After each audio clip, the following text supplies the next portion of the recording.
Kambeini cia maabitha mbirarũ mwena wa Lang'ata nĩkuo President Uhuru Kenyatta na maabitha angĩ rũhonge-inĩ rwa ũgitĩri mekinyĩtie kũhingũra kĩharo gĩkĩ kĩrĩa kĩngĩiganĩra andũ matanyihĩire 10,000.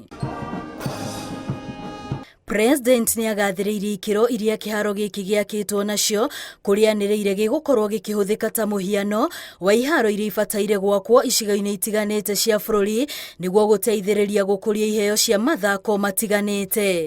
I want today to commend the sporting fraternity for being a positive actor in our national life and also for being a unifying force that helps bind us closer together.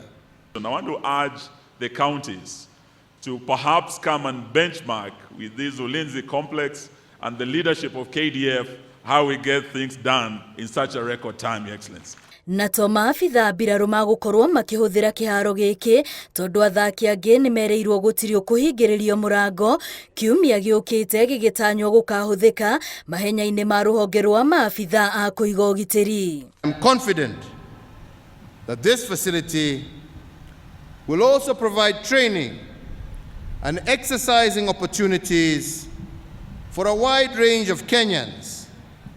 And I wish to encourage individual Kenyans as well as corporate bodies to partner with Ulinzi Sports Complex as members. Maabitha rũhonge rũrũ rwa ũgitĩri nĩ magathĩrĩirie itua rĩa President rĩa gwĩtĩkĩria gĩakwo mũgũnda-inĩ ũrĩa ũkoretwo ũtekũhũthĩka kĩharo gĩkĩ magĩtanya nĩ gĩgũkorwo na ũguni mũnene kũrĩ rũhonge rũrũ. It is an extra effort that separates the winner from the second place, hence the power of sports to change the world, the power to inspire and to unite.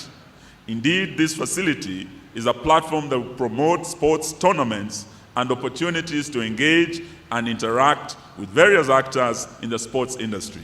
Tiga mũbira wa magũrũ na mahenya no gĩtanyĩtwo kũhũthĩka mathako-inĩ mangĩ ta gũthambĩra, mũbira wa tennis ona mũbira wa neti. Ngĩribotera Inoro TV rĩtwa rĩakwa nĩ Wambui wa Macharia.